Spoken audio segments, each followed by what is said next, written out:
ஒரு டாக்டர்கிட்ட ஒருத்தர் நீங்கள் போகும்போது டாக்டருக்கு எல்லாமே தெரியும். 7 வருஷம் 8 வருஷம் படிச்சிருக்காரு, 10 வருஷம் எக்ஸ்பீரியன்ஸ் வேறு இருக்குது, எல்லாம் தெரியும்னு நினைக்கிறீங்க. அவருக்கு தான் தெரியும் இந்த ஆள் எப்போ போவார் அப்படின்னு. பணத்தை கொடுத்துட்டு எப்போ போவார், என் பிரச்சனை தீரும் வேறு அப்படி தான் நம்ம நினச்சிக்கிறோம் அவங்களை எல்லாம் தெரியும்னு சொல்லிட்டு. அவர் அப்படித்தான் நினைக்கிறாருன்னு உங்களை பாருங்களேன். நீங்கள் செய்கிற வேலையில் உங்களை கவனிங்களே.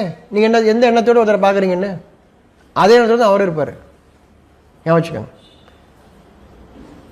அப்போ வேதம் மட்டும்தான் நமக்கு வழிகாட்டுதல். ஆனால் வேதத்தை நமக்கு படிக்க மட்டும்தான், வாசிக்க மட்டும்தான், படிக்க கூட இல்லை, வாசிக்க மட்டும்தான் சொல்லிக் கொடுக்குறாங்க. நீங்கள் வாசித்தா போதும்,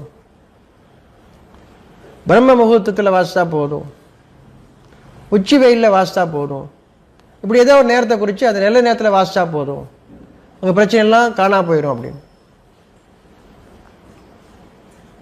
இப்படி காணா போயிருந்தால் தான் எல்லாரும் வாசிப்பாங்க இல்லையா? மறுபடியும் மறுபடியும் மறைவானவற்றின் மீது. அப்போ அங்கேயும் நீங்கள் கவனிக்கும்போது இப்போ சில கேள்விகள் வரும். ஓரளவு கொஞ்சம் விளங்கின மாதிரி இருக்குது, இன்னும் சில விஷயம் தெளிவு வேணும்.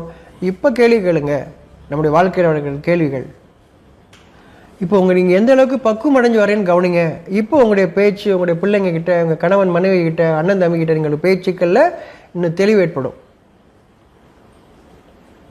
இப்போ அவங்க உங்கள்கிட்ட கேட்க ஆரம்பிப்பாங்க, என் தம்பி நல்லபடியாக தெளிவுபடுத்துவான், என் மனைவி நல்லபடியாக அந்த நேரத்தில் என்ன செய்யணும்னு அவங்களுக்கு தெரியும், அழகான கைட் பண்ணுவாங்க அப்படிங்கலாம் உங்களுக்கு அது உருவாக ஆரம்பிக்கும். நீங்கள் பக்குவம் அடைஞ்சா உங்கள் உள்ளத்தை தான் நீங்கள் சரி பார்க்குறீங்க. நீங்கள் எங்கேயும் படிக்கலை, உங்கள் உள்ளத்தில் தான் அந்த கேள்வி. நீங்கள் படிப்படியாக பக்குவம் அடைங்க. இப்போ மனித சமுதாயம் வளர்ச்சியில் இருக்கும். இப்போ தான் வளர்ச்சி. சண்டை சச்சரவு இருக்க, சண்டை நம்ம போட்டோம்னா வளர்ச்சியே கிடையாது. மனிதனுக்கு பகை இருந்துச்சுன்னா வளர்ச்சியே இல்லை, அழிவு தான் நடக்கும். ஒரு மனிதன் மற்ற மனிதனோடு சமாதானத்தோட, அமைதியோட, இறக்கத்தோடு இருக்கும்போது தான் வளர்ச்சி நடக்கும். இல்லைன்னா வளர்ச்சி இருக்காது, அழிவு தான் நடக்கும். அழிவையே வளர்ச்சின்னு பேசுவாங்க.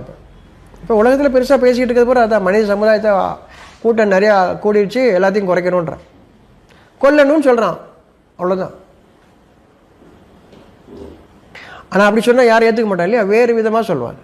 அந்த வேறு விதமாக என்னன்னு நீங்கள் சிந்திச்சு பாருங்கள், என்னென்ன சொல்கிறான்னு சொல்லிட்டு. அதில் வாழ்வு இருக்கா இல்லை என்ன இருக்குன்னு நீங்கள் சிந்திச்சு பாருங்கள், தனித்தனியாக சிந்திச்சு பாருங்கள்.